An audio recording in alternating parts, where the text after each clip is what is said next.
Hey guys, you're watching BTech. I'm Basil, comparing what is arguably the best of Android with the best of Apple. It is a Huawei Porsche design Mate 9 versus an iPhone 7 Plus. Two 5.5-inch screen phones, but you can see from the offset, the Mate 9 Porsche edition makes much better use of that surface area. You've got a lot less screen to bezel, or more screen to bezel even.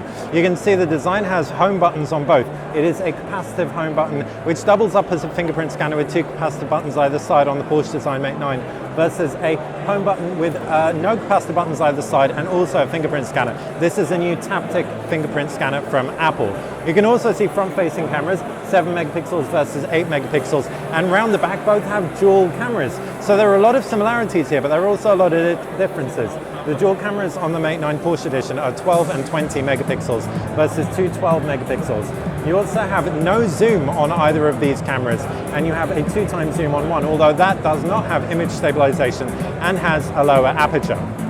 So we're really going to have to wait until we get these in before we test out anything too thorough on them based on the sheer number of differences. But one thing that we can say for sure about the cameras is the fact that the Huawei user interface is incredibly great at giving you loads of options. You have way more shooting modes than you do in iOS, from full manual right through to 4K video, which is much more easily accessible. For iOS, you're really going to have to download third-party apps if you want to be getting any decent shooting experiences beyond your basics.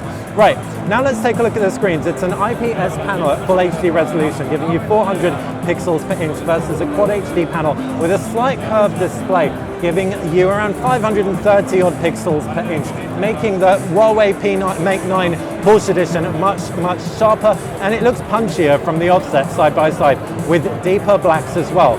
It's iOS versus Android, the age-old battle. iOS is going to be a very familiar experience to people who don't know about it or who've used iPhones before. It's got no applications. Straight to the left, you've got an overview of stuff going on in your life that you can customize. Pull down from the top, you've got all your notifications. Pull up from the bottom and you've got some quick toggles. While to the left-hand side, you've got Emotion UI. You can see Huawei it isn't evident here, but they brought back the applications tray. They've also made the notification tray more stock. You can jump into the settings to switch on the applications tray. And you can also do something called App Twin. This means you can have two instances of WhatsApp and Facebook. Really cool stuff. There's also other improvements to Emotion UI. They've included SwiftKey as the default keyboard instead of swipe.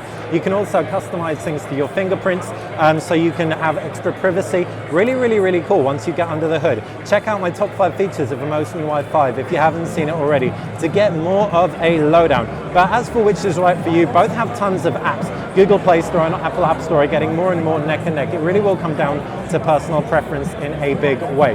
Right, what about the power under the hood on these things? You've got an Apple A10 Fusion chipset with 3 gig of RAM in the Apple iPhone 7 Plus versus a 6 gig of RAM laden Kirin 960 processor, which, according to Huawei, gets to know you through intelligent machine learning. It gets to know you and therefore optimizes performance based on what tasks it thinks you are going to perform.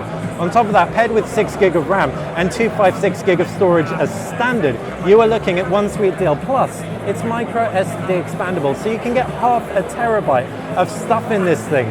Crazy amounts of storage.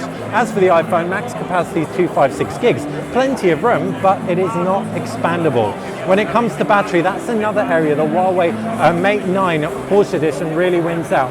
4,000 milliamps of juice under the hood, and that's versus around 2,900 in the iPhone 7 Plus. So spec-wise on paper, the Porsche design Mate 9 wins out, but it really is going to come down to real-world tests. Let us know what you think in the comments section below. If you like this video, click like the channel, subscribe. It's how you'll be staying on top of everything we do. Thanks for watching BTech.